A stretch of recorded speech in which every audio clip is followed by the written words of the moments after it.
नमस्कार। Story makers के एक और एपिसोड में आप सभी का स्वागत है। और स्टोरी मेकर्स में हम आपके लिए लेके आते हैं इंस्पायरिंग स्टोरी, जिनसे आपको कुछ सीखने को मिले, प्रेरणा मिले, कुछ जानने को मिले। और इसी कड़ी में आज हमारे साथ मौजूद हैं शिवसेना सिंधे गुट के राष्ट्रीय प्रवक्ता श्री ब्रह्मदीन सिंह जी।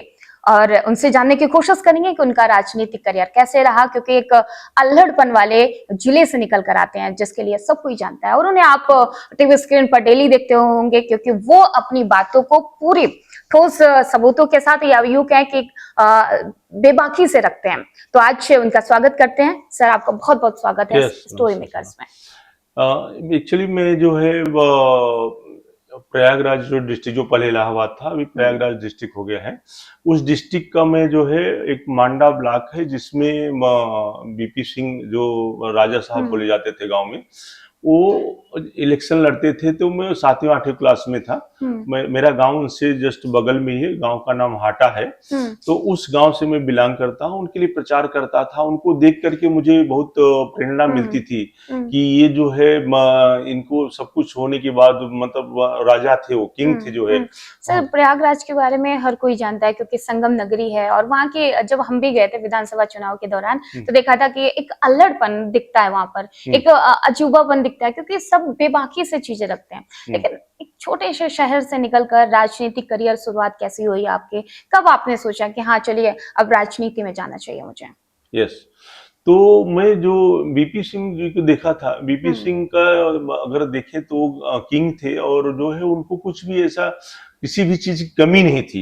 लेकिन उन्होंने जो है, जो वो क्षेत्र था, वो क्षेत्र को पिछड़ा को कैसे आगे लाने के लिए पूरा, फिर जो है उन्होंने, जब भी इलेक्शन लड़ रहे थे, जब भी यूपी के चीफ मिनिस्टर थे, तो उन्होंने प्रॉमिस किया था कि मैं ओबीसी कमीशन में जो है, क्योंकि जो हम लोग का एरिया है, वो तो ज्यादातर लोग ओबीसी के लोग हैं। तो उन्होंने ओबीसी को प्रॉमिस किया था कि हम आपको जो है इतना परसेंटेज आपका रिजर्वेशन दिलाएंगे। वो रिजर्वेशन के चलते उन्होंने अपनी जो है, क्या कहते हैं, पॉलिटिक्स भी छोड़ दी सारी, उनकी हो गया जो है। ये मैंने उनको देखा कि एक आदमी जो है, सारा जो है, जो कमिटमेंट के लिए पूरी अपनी जो है राजनीति को दांव पे लगा दिया, मतलब आप अपनी बात को पूरी करने के लिए। तो मुझे उनसे बहुत सीख मिलेगी, बहुत अच्छे लोग हैं। फिर उसके बाद क्या हुआ कि इन बिटवीन मेरे फादर का डेथ हो गया जो है। तो फादर का डेथ होने के नाते थोड़ा क्या है कि घर में मैं बड़ा था, तो थोड़ा घर की पोजीशन खराब हो गई। तो मैंने उस समय डिसाइड किया कि पहले अपने को करियर बनाना है। करियर बनाने के लिए, मैं साइंस का स्टूडेंट था, मेरे हर क्लास में फर्स्ट क्लास आते थे, अच्छे थे जो है। उस तरह से मैंने कंपटीशन दिया। कंपटीशन देने के बाद जो है, मैं इंट्रेंस टेस्ट पास करके मेरा जो है महाराष्ट्र के सांगली जिला में वालचंद कॉलेज गवर्नमेंट करके वहाँ एडमिशन हुआ, सिविल इंजीनियरिंग डिपार्टमेंट में। सिविल इंजीनियरिंग के बाद में मैंने वहां से जून 1993 में जो है, वहां से मैंने इंजीनियरिंग कंप्लीट किया, और with first class and dictation. फिर मैं बॉम्बे में, क्योंकि हमारे सारे फ्रेंड वहां, अभी क्या हो गया कि वो मुझे करियर के साथ साथ में अपना अचीवमेंट भी लेना था। तो मुझे ये देखना पड़ा कि हमको बिजनेस से ज्यादा अचीवमेंट प्राप्त होगा कि सर्विस से। तो क्योंकि बॉम्बे कमर्शियल शहर है, वहाँ जो है लोग, अभी अमिताभ बच्चन जी भी इलाहाबाद से गए, जो कि काफी स्ट्रगल करके आज टॉप में, उनको बॉम्बे में कोई नहीं जानता है। इसी तरह से प्रयाग, उधर यूपी के एमएन सिंह पुलिस कमिश्नर थे जो है, जब मैं वहां था जो है। तो इस तरह से जब भी मैं वहां मैं बिजनेस चालू किया, तो बिजनेस में भी मैं काफी सक्सेस हो गया। अभी आप अगर सर्च मारेंगे तो विशाल अर्थ इंडिया प्राइवेट लिमिटेड करके इंफ्रास्ट्रक्चर कंपनी है, जो कि इंडिया के टॉप 3 में आती है, जिसमें 550 एम्प्लॉय काम करते हैं। 550 एम्प्लॉय काम करते हैं, उसमें से वन ऑफ द डायरेक्टर में है। इन बिटवीन जब मेरी कमर्शियल प्रॉब्लम सॉल्व होने लगी, तो मेरी मुलाकात जो है वर्ली में जो है श्री प्रमोद महाजन जी से हो गई, जो कि बीजेपी के बहुत अच्छे लीडर थे।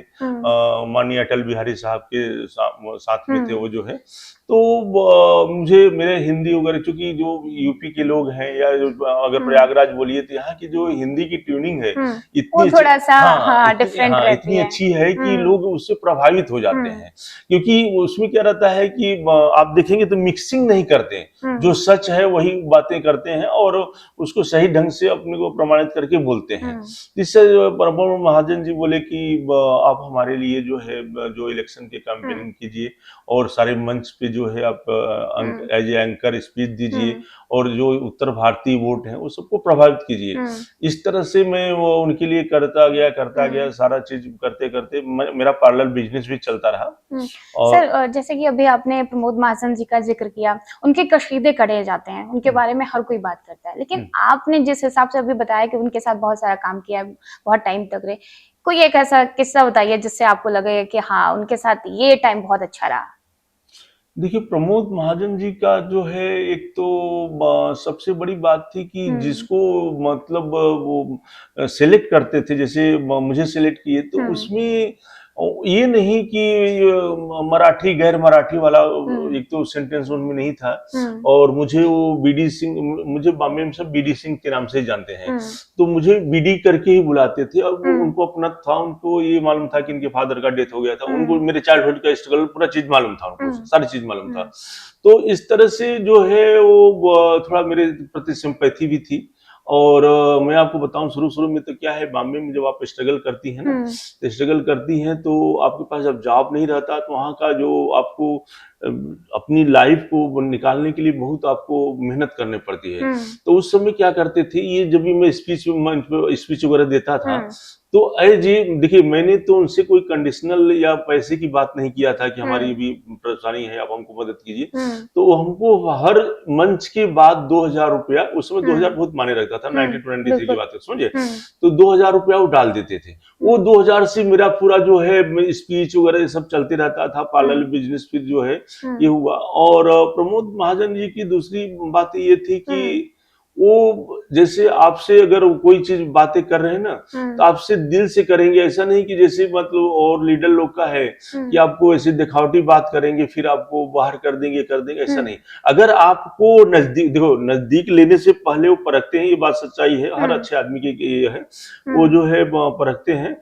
हम्म, उन्होंने परख करके जो है नजदीक लिया, और हम्म, उस तरह से मैं सारा खरा उतरता गया, सारी पॉलिटिक्स में ये हम्म, हो गया। तो हम्म, इन बिटवीन क्या हुआ कि उनका डेथ हो गया, आपको मालूम है, हाँ जो जी, हाँ डेथ हो गया। वो डेथ के बाद भी जो है फिर मुझे आरपीआई, जो श्री रामदास आठवले जी की हम्म, जो हम्म, सोशल मिनिस्टर भी थे जो है, हम्म, उनमें मुझे मुंबई का वाइस प्रेसिडेंट बनाया गया जो है, हम्म, मुंबई प्रदेश का पूरा। हम्म, फिर उनके लिए मैं काम करता रहा। हम्म, और मैं फिर इस तरह से, क्योंकि जो रामदास आठवले जी की पार्टी आरपीआई है, हम्म, वो भी बीजेपी की सहयोगी पार्टी है। हम्म, जैसे श्री एकनाथ शिंदे जी की जो पार्टी है, हम्म, शिवसेना, हम्म, इनकी सहयोगी पार्टी है। हम्म। इस तरह से रामदास आठवले जी की भी थी। सर, ये रामदास अठावले जी की पार्टी आरपीआई को छोड़ने के पीछे की वजह क्या रही? किन वजहों की वजह से आपने पार्टी छोड़ा?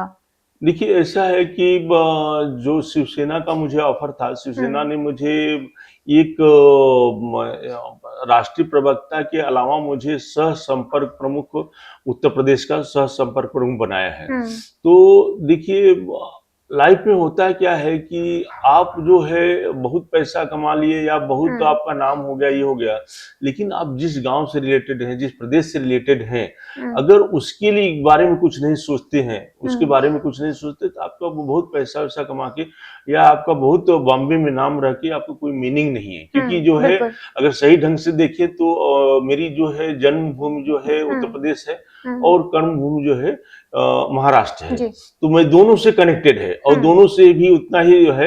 हम्म, तो भी क्या है कि शिवसेना को जो राम मंदिर मुद्दा वगैरह था, हाँ, तो इसको एक इस्टाब्लिश करने के लिए यहाँ के हम्म, लोगों से मतलब अच्छे पोस्ट पर देकर, तो मुझे ये लगा कि चलो ठीक है, हमको उत्तर प्रदेश की पोस्ट दी जा रही है, इसलिए हम्म, मैं वो पार्टी छोड़ के हम्म। इसमें आ गया। सर, राम मंदिर का भी आपने जिक्र किया, जितना कि मुझे पता है कि राम मंदिर शुरुआती जब आंदोलन वगैरह हुआ, उस टाइम भी आप जुड़े रहे राम मंदिर यस से, यस। और अभी लोकसभा का चुनाव हुआ जिस हिसाब से, और उसके बाद राम मंदिर का मुद्दा बनाया गया, राम मंदिर मुद्दा को रखा गया, लेकिन प्रदर्शन के दौरान वो चीजें नहीं दिखाई दी।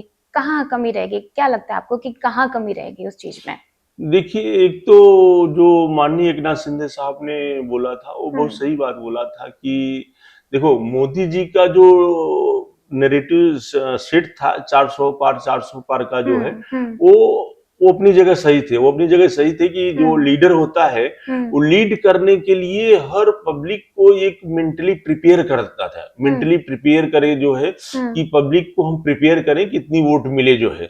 इन बिटवीन क्या हुआ, जो माननीय एकनाथ शिंदे जी जो बात किए जो है कि ये उल्टा पड़ गया, उसका रीजन ये हुआ कि बीच में जो इंडिया गठबंधन था, इनको एक पॉइंट मिला, एक पॉइंट ये मिला कि अगर इनकी 400 पार हो जाएगी तो जो है संविधान को चेंज कर देंगे। हाँ। और इसके आगे आरक्षण को भी उसमें बनाने की कोशिश की। आरक्षण की बातें हैं, किसान लोगों की बात, जो कि जो भारत है ये किसान प्रधान देश है, तो किसान लोगों को भी कुछ नहीं मिलेगा, ये सारी बातें जो है। तो इंडिया कैसा है कि जो यहाँ की पब्लिक कैसा है कि वो रियलिटी में न जाकर के जो ये बातों को उसके दिमाग में आने की बात सही है कि कहीं ऐसा न हो जाए कि इनका एक तरफा रिजल्ट आ जाए। तो वो रिजल्ट के चलते जो है उनके दिमाग में आया कि जो है कहीं मोदी जी ऐसा न कर दें कि जो है किसान का भी जो अभी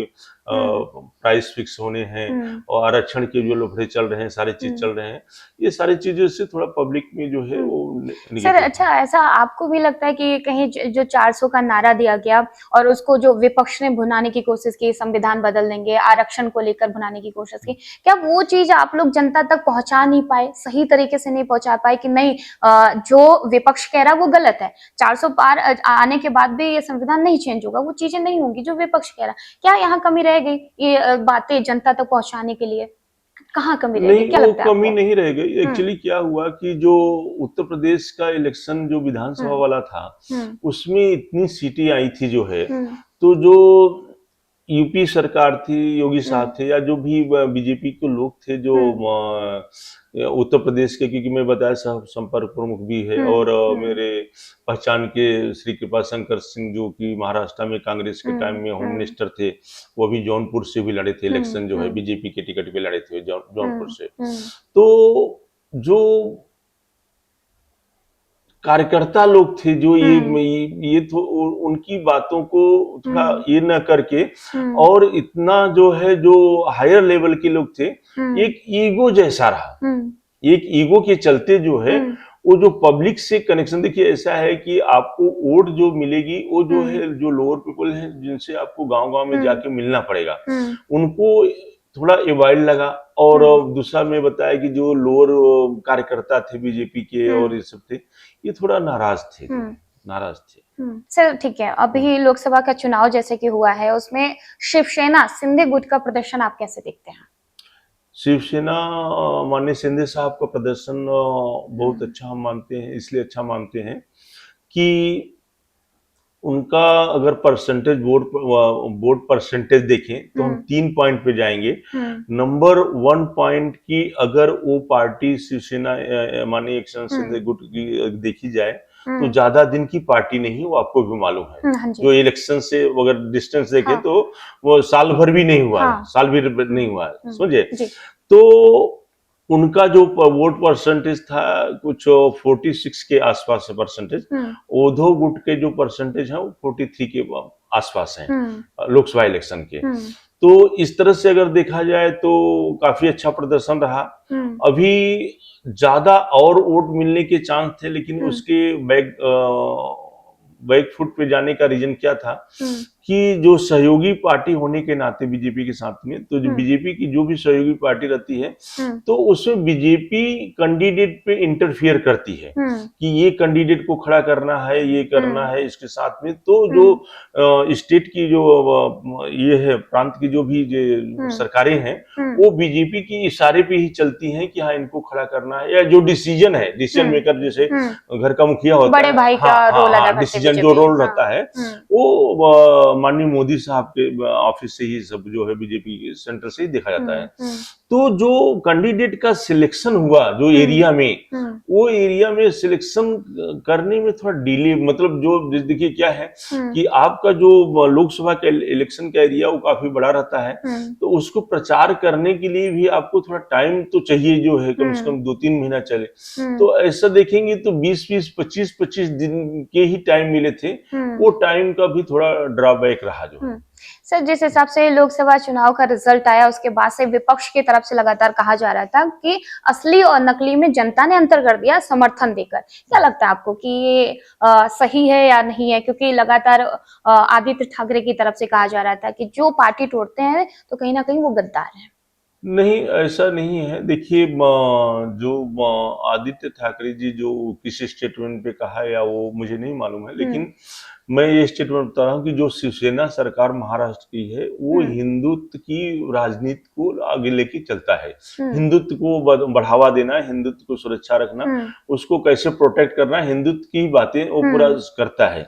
तो बीच में हुआ क्या कि जो है, जो उद्धव जी थे, ये क्या है कि अपनी कुर्सी के लिए, कुर्सी, जैसे मैंने आपको बीपी सिंह के बारे में बताया, उन्होंने अपनी कमिटमेंट के लिए ओबीसी को रिजर्वेशन के लिए अपना पीएम प्रधानमंत्री का पद भी चला गया उनका, लेकिन कोई चिंता नहीं, वो अपनी जगह अटिक रहे। अभी यही पार्ली अगर आप देखते हैं उद्धव जी का, इन्होंने हमको चीफ मिनिस्टर कैसे बनना है, वो चाहे कांग्रेस हो चाहे जो भी, हम उसके साथ भी कंप्रोमाइज करने के लिए तैयार हैं।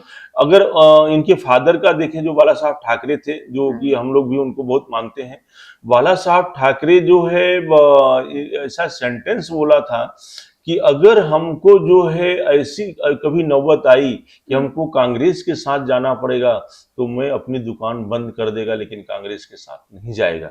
तो इस तरह से जो सारी बातें होने लगी कि उद्धव जी चीफ मिनिस्टर के चक्कर में जो है ये पार्टी छोड़ के कांग्रेस के साथ जो भी अपना बना करके जो भी चीफ मिनिस्टर बने, तो ये जो है एकनाथ शिंदे साहब को थोड़ा अच्छा नहीं लगा।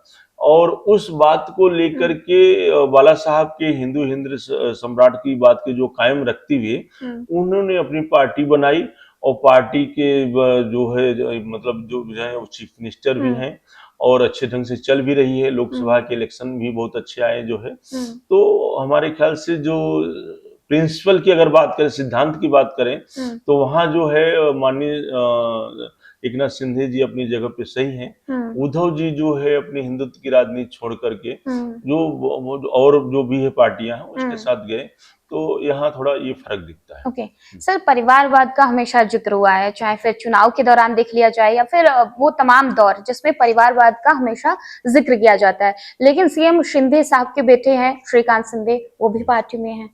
देखिए, वो जो ये परिवारवाद का नारा है उसके बहुत पहले से जो है श्रीकांत शिंदे जी जो है वो जो कल्याण की सीट है जो है लोकसभा की, वो वहां से रहे, सांसद रहे। अभी परिवारवाद की जो है जैसे आप बात कर रहे हैं, तो परिवारवाद में ये कहीं नहीं हुआ था, जिस शिंदे जी साहब का ये कंडीशन नहीं था कि श्रीकांत शिंदे जी को टिकट देंगे तो मैं ये करूंगा, या कोई कंडीशनल बात नहीं हुई थी। अभी चूंकि बीजेपी की नजर में भी जो है जो वो सीट थी वो क्लियर थी श्रीकांत शिंदे जी की, तो दोनों तरफ के जो अगर तराजू के पलड़े देखें तो दोनों तरफ से पलड़े में ये था कि श्रीकांत शिंदे जी की ये सीट क्लियर है, तो इसलिए उनको सीट दिया गया। तो उसमें परिवारवाद का कोई मतलब नहीं है। चलिए सर, एक एलन मस्क की तरफ से ईवीएम को लेकर एक पोस्ट किया गया था जिस पर राहुल गांधी का भी एक पोस्ट आया, और इन सब के बीच में अगर देखा जाए तो शिवसेना के एक सांसद हैं, उनके परिवार, उनके रिश्तेदार, तो उनको भी आरोपी बनाया गया है। सर, इस पे क्या कहेंगे? देखिए, एलन मस्क का जो स्टोरी है, अभी क्या है कि अगर राहुल गांधी जी की आप देखें तो राहुल गांधी जी की दो चीज होता है बातों में। एक बात ये कि कौन सी बात, कौन सा आदमी, उसका मार्केट वैल्यू या व्यक्तित्व क्या है मार्केट में, उसकी क्या वैल्यू है, तो उसकी गंभीरता से लेता है कि ये बोला तो इसका रीजन क्या है और इसके बोलने का रीजन क्या है। अभी राहुल गांधी जी की अगर बात करेंगे तो ये क्या करते हैं, बीच बीच में क्या है कि कहीं जो है फॉरेन में जा करके और एक फुहारा जैसा छोड़ देते हैं कुछ बात को लेके, समझे। अभी एलन मस्क जो है, देखिए हम तो इंडिया में हैं, तो हमारी जो सुप्रीम कोर्ट है, हम सुप्रीम कोर्ट के ऑर्डर को मानते हैं। जब सुप्रीम कोर्ट ने ये कर दिया कि जो है अपना जो है ईवीएम में कोई भी गड़बड़ी नहीं है, तो एलन मस्क ने क्या किया कि एक थोड़ा हवाई फायर मारा कि थोड़ा जो है चलो इसकी भी थोड़ा हो सकता है कुछ काम बने, इंडिया गठबंधन का कुछ बात बने, लेकिन वो जो है वो बात में कोई दम नहीं रही, वो पूरी बात मार्केट से निकल गई। अभी सेकंड चीज आपकी जो बता रही है कि जो एक्चुअली जो मैं उसी लोकसभा में आता हूँ जिनकी आप बात कर रविंद्र वाइकर साहब हैं, रविंद्र वाइकर साहब जो हैं, उनके लिए मैं कैंपेनिंग भी किया था इलेक्शन में जो है। और देखिए ऐसा है कि और रिकाउंटिंग हुआ, रिकाउंटिंग में 48 वोट से जो है रविंद्र वाइकर जी जीते, 48 वोटों से जीत गए। और उसमें जो पोलिंग एजेंट थे दोनों तरफ से थे, और ये सारी बातें थी। और इसके जो है जो वंदना करके जो ईवीएम की वो इलेक्शन की जो भी ड्यूटी ऑफिसर वो भी थी। तो उन्होंने बताया था कि एक तो जो मोबाइल जो ये लोग का जो एलन मस्क का जो कहना था कि मोबाइल से उसको हैक कर लेना या जो है कुछ ओटीपी आना, क्योंकि फोन लिया गया था किसी अधिकारी का, ओटीपी जो है। तो दोनों चीज को वंदना जी ने रिजेक्ट किया था। न तो जो है इससे मोबाइल से इसको हैंग किया जाता है, न तो जो है इसको क्या कहते हैं अपना कोई ओटीपी आता है, समझे। अभी मोबाइल का एक्सचेंज जो है वो बोल रहे हैं उसके लिए अभी वो मैटर कोर्ट में है, तो उसका जो भी फैसला होगा वो कोर्ट के ऊपर ही डिपेंड करेगा। अभी उसके बाद जो मैटर ऑलरेडी पेंडिंग है कोर्ट में, उसके बारे में कुछ बोल के अच्छा नहीं है। सर, जिस हिसाब से 2024 चुनाव का रिजल्ट आया उसके बाद से लग रहा था, सोशल मीडिया पर खासकर ट्रेंड कर रहा था कि इस बार विपक्ष की भी जीत हुई, ईवीएम की भी जीत हुई और सरकार की भी जीत हुई। लेकिन सर उसके बाद भी ऐसा लग रहा था कि अब ईवीएम को मुद्दा नहीं बनाया जाएगा, लेकिन फिर से उसको ऊपर सवाल उठे, ईवीएम पर सवाल उठे। हाँ, उसका रीजन बता रहे हैं। एक्चुअली जैसे माननीय मोदी साहब जो है 400 पार का नारा लगाया था, उसी तरह से इंडिया गठबंधन भी जो है खड़गे साहब जो है 290 की गारंटी दिए थे कि 290 मेरी सीटें आएंगी जो है। तो अभी क्या है कि जिस तरह से अभी जो है 234 पे आके रुक गए जो है, तो लाइफ में होता क्या है कि जैसे कोई बच्चा एग्जाम देने गया और उसने बोला था कि नहीं पापा मेरा फर्स्ट क्लास आएगा ही, मेरा नंबर इतना आएगा उतना आएगा, तभी जो है जो जब भी वो फेल्योर हो गया, मतलब जो परसेंटेज फर्स्ट क्लास था नहीं सेकंड क्लास या थर्ड क्लास आ गया, तो उसको कुछ न रीजन तो देना पड़ेगा ना कि रीजन क्या है। इसी तरह से इंडिया गठबंधन जो है, चलो ठीक है मोदी जी का वो माननीय शिंदे साहब ने बताया है, नीतीश कुमार जी भी इस बात को जेडीयू के जो भी हैं प्रवक्ता उन्होंने भी बताया था, तो वो बात एक अलग होगी। उसी तरह से इंडिया गठबंधन भी सोचा कि हम पब्लिक को एक आश्वासन, देखो क्या है जनता जो है सारी चीज जनता के ऊपर, जनता से कोई आगे नहीं है। ईवीएम अपनी जगह सही, अभी इसको कैसे जनता को कन्विंस किया जाए कि जो है हम 234 पे ही क्यों रुक गए, 290 क्यों नहीं गए। तो बीच में ऐसा थोड़ा जो है अभी क्या होता है कि अभी जो इनका वोटिंग परसेंटेज रहा वो ठीक ठाक रहा, इंडिया गठबंधन का भी अपनी जगह ठीक ठाक रहा। तो इंडिया का कोई आदमी ऐसा नहीं हो रहा था कि ऐसी बात बोले कि ईवीएम का मिस्टेक था जो है। तो इस तरह से जो है राहुल जी अपना एक प्लान बना करके जो है वो एलन मस्क बाहर के आदमी से, देखिए मैं क्या होता है, जो जैसे आप गांव में जो रहे तो गांव में जो प्रधान होता है, जो मुखिया बोलते हैं, वो गांव की सारी चीजों को जानता है और जो बात की बोलता है उस बात को लोग गांव वाले मानते हैं। हाँ, अगर दूसरे गांव का लोग जाकर के अगर कोई बोलेगा तो वो मानेंगे नहीं।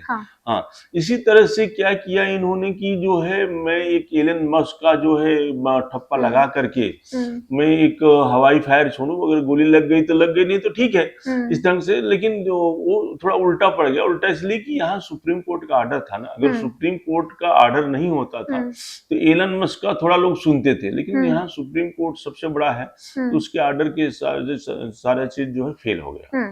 ठीक है सर, महाराष्ट्र में विधानसभा के चुनाव होने वाले हैं और ऐसे में महाराष्ट्र के चुनाव को लेकर क्या रणनीति है, शिंदे साहब की सीट शेयरिंग को लेकर क्या रहेगा, क्या मुद्दा रहेगा चुनाव में, विधानसभा के चुनाव में, आगामी विधानसभा चुनाव में? देखिए, माननीय शिंदे साहब का तो मैंने एक हिंदू हृदय सम्राट का जो है आगे बढ़ाना, जो बाला साहब की विरासत थी उसको लेके जाना, वो हम्म तो उनका कंटिन्यू ही है। अभी सीट हम्म शेयरिंग का जहाँ तक हम लोग को आइडिया बताया जा रहा है कि हम्म 55 से 60 सीटें जो है हम्म अपने इनको माननीय शिंदे साहब जो शिवसेना गुट है हम्म इनको मिलेगी जो है। हम्म तो इसमें क्या है कि मेरा कहना ये है कि जो अपने से मिस्टेक हुआ या जैसे जो भी सेंट्रल की तरफ हम्म से मिस्टेक हुआ हम्म कि जो कैंडिडेट डिसाइड करने में बहुत डिले हो गया ना, उसको हम्म थोड़ा अवॉइड करना चाहिए हम्म और उसको कैंडिडेट को जल्दी से उसका एरिया बताना चाहिए और हम्म जिस ढंग से कि वो अपने पूरे जो पब्लिक है लोगों से जाके मिले, हम्म क्योंकि लास्ट में देखो केवल आप जो है स्टेज से जो है भाषण दे के पब्लिक को आप नहीं कर सकते, क्योंकि हम्म जो अभी बॉम्बे में भी क्या है कि झोपड़पट्टी भी लोग हैं, तो झोपड़पट्टी में जाकर के लोगों को मिलना पड़ता है। वो हम्म लोग असेंबली में बहुत कम आते हैं, जो झोपड़पट्टी के लोग हैं बहुत कम हम्म आते हैं। और हम्म आपको ये बता दूं कि ज्यादातर वोट देने जो झोपड़पट्टी की लोग जाते हैं, हम्म जो बड़े बड़े टावर या बिल्डिंग में रहते हैं, वो बहुत कम लोग वोट देते हैं जो। हम्म तो जहाँ वोट जो आपको मिलती है पूरा जो है झोपड़पट्टी जो जो हम्म झोपड़े हैं उनसे मिलती है, तो उनको भले आप कुछ बोल रहे हैं वो बात की बात है, लेकिन जब आप उनको पर्सनली मिलते हैं, हम्म पर्सनली आप मिलते हैं तो उनको एक थोड़ा प्राउड फील होता है। हम्म तो वो प्राउड के चलते एक उनका जो है नैरेटिव फिक्स होता है, हम्म वो नैरेटिव से कैंडिडेट सेलेक्ट हो जाता हम्म है। तो मेरा ये कहना है कि जो अपने लोकसभा के इलेक्शन में जो हम्म मिस्टेक हुआ है, हम्म जो कैंडिडेट को सिलेक्शन करने में डिले हुआ है, हम्म वो यहाँ न करके टाइम पे सिलेक्शन किया जाए, जिससे कि हमारी साठों की साठे सीटें जो है हम्म वो आ जाए जो है। बिल्कुल सर, बहुत बहुत धन्यवाद स्टोरी मेकर से आपने खुलकर बात की, अपने करियर से रिलेटेड, अपने जीवन से रिलेटेड और पार्टी के मुद्दों पर भी खुल के बात की। तो अभी आप देख रहे थे स्टोरी मेकर से और हमारे साथ थे वीडी सिंह जी, जिन्होंने अपने करियर से रिलेटेड पार्टी के वो तमाम मुद्दे जिन पर खुल के बात की। बहुत बहुत धन्यवाद।